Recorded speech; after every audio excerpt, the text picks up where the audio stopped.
नमस्कार। आज हम पढ़ेंगे जीरो पॉपुलेशन ग्रोथ शून्य जनसंख्या वृद्धि के बारे में। ये आपके मानव भूगोल का टॉपिक है, शून्य जनसंख्या वृद्धि।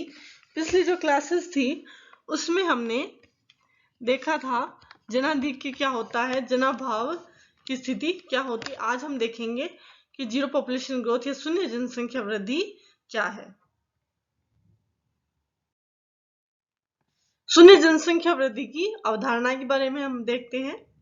जब किसी देश की जनसंख्या में जनांकीय संतुलन की स्थिति आ जाती है, जहां न तो जनसंख्या में कमी होती है ना ही बढ़ोतरी होती है, जनसंख्या स्थिर हो जाती है, इस स्थिति को शून्य जनसंख्या वृद्धि कहा जाता है।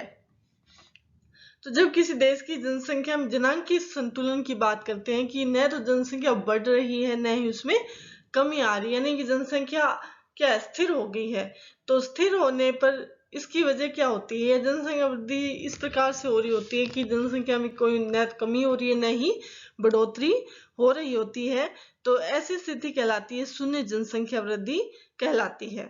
इसमें जनसंख्या में अवयस्कों की जो संख्या वयस्क व वृद्ध आयु समूह से कम हो जाती है। इसमें जो जो 0 से 14 वर्ष का जो ग्रुप है, एज ग्रुप है, उसकी जो संख्या वयस्क और जो 60 से ऊपर का जो एज ग्रुप है उससे कम हो जाती है, यानी कि जन्म दर जो है वो क्या हो गई है, कम हो जाती है। ये एक प्रकार से जनन क्षमता का प्रतिस्थापन है। जो जनसंख्या स्थिरांक की बात करते हैं, इससे जनन क्षमता जो वो प्रतिस्थापित हो जाती है। जनन क्षमता का प्रतिस्थापन मृत्यु दर एवं जन्म दर पर निर्भर होता है कि जनन क्षमता, मृत्यु दर और जन्म दर इस प्रकार निर्भर होता है कि जन्म दर जो है वो भी क्या है, कम है, मृत्यु दर जो है वो भी लगभग उसके पास ही होती है, उसमें भी ज्यादा फर्क नहीं होता है। शून्य जनसंख्या वृद्धि की अवधारणा का विकास अमेरिकन जनांकीविद किंग्सले डेविस ने इसे बताया था। इसके बारे में सबसे पहले, यद्यपि इससे पहले जॉर्ज टोनिज ने स्थायी जनसंख्या के बारे में बताया, जो इससे मिलती जुलती अवधारणा थी। तो इसके बारे में व्यवस्थित रूप से जो किसने बताया, अमेरिकन जनांकीविद थे किंग्सले डेविस ने इसके बारे में बताया था शून्य जनसंख्या वृद्धि के बारे में। इससे पहले जॉर्ज टोनिज ने स्थायी जनसंख्या के बारे में बताया था। स्थायी जनसंख्या यानी ऐसी जनसंख्या जिसमें न तो कमी हो रही है न ही बढ़ोतरी हो रही है, तो ये भी उससे मिलती जुलती अवधारणा थी। 1960 के बाद में यूरोप के कुछ देशों में, विशेषकर येल विश्वविद्यालय में, ये आंदोलन के रूप में शुरू हो गया शून्य जनसंख्या वृद्धि। यह मानते हुए कि बढ़ती हुई जनसंख्या हमारी समस्याओं के लिए जिम्मेदार है, जैसे प्रदूषण, हिंसा, मूल्य में गिरावट आदि।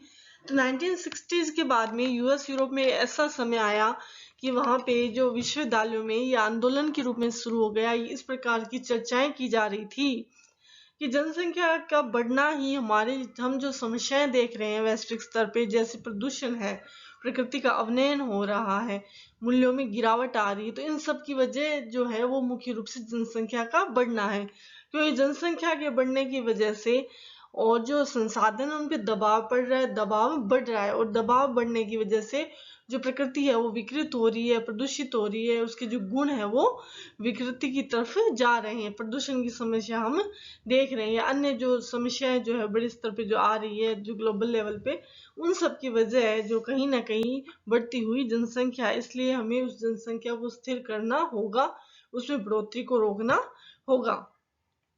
तो उसके बाद 1968 में स्टैनफोर्ड यूनिवर्सिटी की प्रोफेसर पॉल एरलिख की बुक आई थी, पॉपुलेशन बॉम्ब, जो काफी फेमस रही। में इस अवधारणा पर बल दिया गया। उन्होंने, बुक का नाम से पता चलता है पॉपुलेशन बॉम्ब की, यानी कि इससे जो बुक जो थी उसने इस अवधारणा को और ज्यादा बल दिया, शून्य जनसंख्या वृद्धि की तरफ और ज्यादा मतलब कि ध्यान दिया गया इसके बाद में। तो ये क्वेश्चन कई बार कंपटीशन में आता है कि जो पॉपुलेशन बॉम्ब जो बुक है वो किसकी है, तो वो है प्रोफेसर पॉल एरलिख की। शून्य जनसंख्या वृद्धि अवधारणा का प्रमुख उद्देश्य जनसंख्या वृद्धि एवं पर्यावरण अवनयन में संबंध स्थापित करना था। जब शून्य जनसंख्या वृद्धि की अवधारणा का जब विकास किया गया था, तो उस समय जो जिन लोगों ने जो विकास किया गया वो वास्तव में ये देख रहे थे कि जो पर्यावरण अवनहित हो रहा है और वो जो जनसंख्या की वृद्धि से किस प्रकार से संबंधित है, किस प्रकार उनमें संबंध स्थापित करके जो समस्याएं आ रही है उनको दूर किया जा सकता है। अब जो ये दिखाई दे रहा है आपको डायग्राम, इसमें पिरामिड के थ्रू जो है वो जनसंख्या जो वृद्धि उसको दिखाया गया है। एक तो जीरो ग्रोथ और एक नेगेटिव ग्रोथ। जीरो ग्रोथ तो वो स्थिति है जहां पे क्या हुआ है, जनसंख्या को स्थिर कर दिया गया है। तो जीरो पॉपुलेशन ग्रोथ जिसे जेडपीजी भी बोलते हैं, यानी डेथ प्लस इमिग्रेशन। इमिग्रेशन का मतलब होता है जो प्रवासित हो जाते हैं उनको प्लस कर दिया जाए, बराबर बर्थ प्लस इमिग्रेशन, यानी कि जो आ रहे हैं अप्रवासी, यानी कि दोनों जो है वो लेवल में होते हैं। जितनी डेथ प्लस इमिग्रेशन है उतना ही बर्थ प्लस इमिग्रेशन है। तो वो कहलाता है जीरो पॉपुलेशन ग्रोथ की। न तो आज जनसंख्या में कमी हो रही है, नहीं बढ़ोतरी, मतलब डेथ की वजह से कमी भी या इमिग्रेट होने की वजह से उतनी कमी भी नहीं हुई है, या बर्थ या बाहर आ रहे हैं अप्रवासी से उतनी ज्यादा वृद्धि भी नहीं हुई है। तो इसमें जैसे जीरो ग्रोथ दिखाया, तो इसमें हम क्या देखते हैं कि जो जीरो ग्रोथ में जो स्पेन, ऑस्ट्रेलिया, ग्रीस में वर्तमान में ये स्थिति है, तो यहाँ पे जो इस एज ग्रुप है जो 14 वाले में, और एज ग्रुप जो 15 से 44 है, और जो 45 से, ये लगभग क्या है, इनमें जो है इनकी जो चौड़ाई लंबाई जो उसमें ज्यादा अंतर नहीं है, काफी कम अंतर है। जो कि नॉर्मल जो होता है वो घंटी के आकार का होता है, सॉरी, जो है वो पिरामिड आकार का होता है, जिसमें क्या होता है कि ऊपर जैसे जैसे हम ऊपर की तरफ जाते हैं वो चौड़ाई कम होती जाती है। जबकि यहाँ पे लगभग ये जो तीनों की जो लंबाई है, जो 14 वाले की, 15 से 44 की, और जो 45 से 85, वो लगभग बराबर। से पता चलता है जनसंख्या में न तो कमी हो रही न ही वृद्धि हो रही है। अगला जो है वो दिखाता है नेगेटिव ग्रोथ, यानी कि जनसंख्या नेगेटिव में जाने लग गई है, ग्रोथ जो है वो काफी कम हो गई है। जैसे जर्मनी, बुल्गारिया और स्वीडन में फिलहाल ये स्थिति है। तो इसमें हम देखते हैं कि नीचे वाला एज ग्रुप है, 0 से 14 वाला जो एज ग्रुप है वो संकरा है, जबकि ऊपर का जो एज ग्रुप है, जो कि हम 45 से 85 की जो बात करें, ये चौड़ा है। तो इससे हमें क्या पता चलता है कि इससे ये पता चलता है कि जो बर्थ है वो क्या है, नेगेटिव में जाने लगी, जन्म दर है वो माइनस में जाने लगी, जिसकी वजह से जन्म तो नहीं हो रहे, लेकिन क्या है 45 पीछे बर्थ जो डेथ रेट है वो भी कम है। वो कम इसलिए क्योंकि विकास हो गया है, स्वास्थ्य संबंधी सुविधाओं का विकास हुआ है, तो बर्थ रेट जो है उसको तो कम कर लिया, प्लस डेथ रेट जो थी वो बड़ी हुई थी उसको भी कम कर लिया गया, जिसकी वजह से इसमें वृद्ध जो जनों का जो एज ग्रुप है वो ज्यादा लंबाई में है, जबकि जो बच्चों वाला है, अवयस्कों वाला है, उसकी चौड़ाई जो लंबाई जो है वो कम है। ये स्थिति जो है वो नेगेटिव ग्रोथ यानी कि नकारात्मक जनसंख्या वृद्धि की है। अब हम देखते हैं शून्य जनसंख्या वृद्धि के नकारात्मक प्रभाव। शून्य जनसंख्या वृद्धि उस स्थिति में प्राप्त की जा सकती है जब जन्म दर और मृत्यु दर दोनों समान होती है।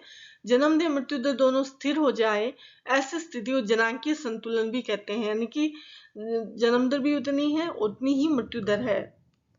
शून्य जनसंख्या अवधि कारण जनसंख्या स्थिर होने लगती है, यानी उसमें स्थिरता आने लगती है, विशेषकर जनसंख्या में युवा जनसंख्या की तुलना में वृद्ध जनों की संख्या बढ़ने लगती है। इस वजह से कार्यशील जनसंख्या पर कार्यभार बढ़ जाता है। तो इससे एक तो ये नकारात्मक प्रभाव रहता है कि जनसंख्या वृद्धि के कारण जनसंख्या स्थिर हो रही है, और जनसंख्या में स्थिर होने की वजह डेथ रेट बढ़ना नहीं है बल्कि बर्थ रेट जो है वो कम होना होता है, जन्म दर कम हो रही है।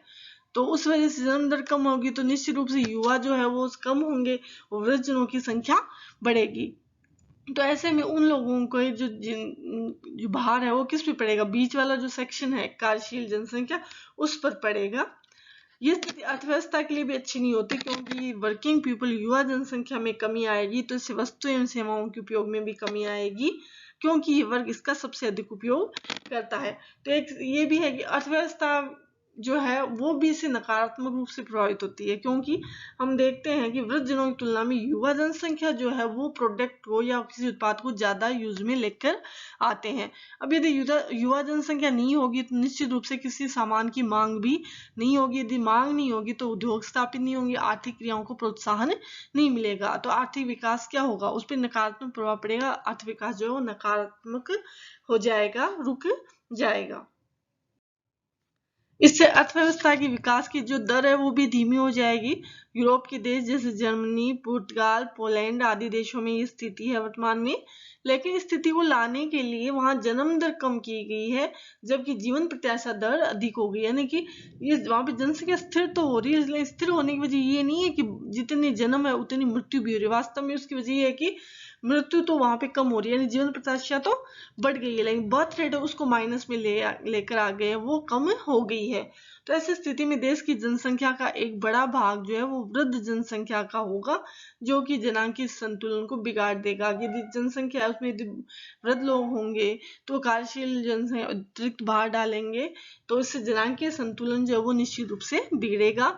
और यदि कार्यशील जनसंख्या कम होती है तो पर्याप्त कर भी प्राप्त नहीं होगा। हमें पता है कि वृद्ध जन जो है उन पे कर का जो है वो लागू नहीं होता है। जो कार्यशील जनसंख्या कर जो है वो वही जो है वो वर्ग प्रदान करता है। तो यदि वो वर्ग यदि संख्या में कम होगा तो निश्चित रूप से कर भी प्राप्त कम होगा। अब हम देखते हैं नकारात्मक जनसंख्या वृद्धि दर के उदाहरण कौन से देश है जहां पे माइनस में चला गया है। Ukraine, Belarus, Hungary, Japan, Italy, Greece, यहाँ पे जनसंख्या वृद्धि जो है वो नकारात्मक है। शून्य जनसंख्या वृद्धि वाले देश आइसलैंड, जर्मनी, पुर्तगाल, पोलैंड आदि देशों में शून्य जनसंख्या वृद्धि दर पाई जाती है। आगे हम देखते हैं शून्य जनसंख्या वृद्धि दर के सकारात्मक प्रभाव की, इससे जो है फायदा क्या है, लाभ क्या होता है। एक तो से जनांक की स्थिरता आती है, जनसंख्या न तो बढ़ रही है न ही घट रही है।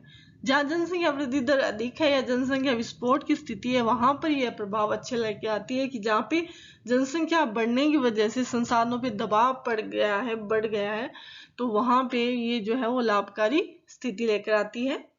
इससे संसाधनों पे दबाव कम हो जाता है, क्योंकि निश्चित रूप से जनसंख्या कम होगी, संसाधन यूज करने वाले कम होंगे, तो संसाधनों पे दबाव हटेगा ही। इससे पर्यावरण पर दबाव कम हो जाता है, क्योंकि संसाधनों का जनसंख्या बढ़ने की वजह से संसाधनों का जो दोहन हो रहा है या इस प्रकार से दोहन किया जा रहा है कि प्रकृति को पुनः लौटाया नहीं जा रहा, उसकी वजह से पर्यावरण में विकृति आ रही है, पर्यावरण पर दबाव आ रहा है। अब यदि जनसंख्या ही कम होगी तो मांग नहीं होगी तो संसाधनों का अंधाधुंध उपयोग नहीं किया जाएगा, और यदि संसाधनों का अंधाधुंध उपयोग नहीं होता है तो प्रकृति भी संतुलन में रहेगी, प्रकृति में जो विकृति आ रही है वह भी नहीं आएगी, तो पर्यावरण पे भी दबाव कम हो जाता है। ये हुए शून्य जनसंख्या वृद्धि के सकारात्मक प्रभाव। तो आज हमने देखा शून्य जनसंख्या वृद्धि दर किसे कहते हैं, इसके नकारात्मक और सकारात्मक प्रभाव हमने पढ़े। धन्यवाद।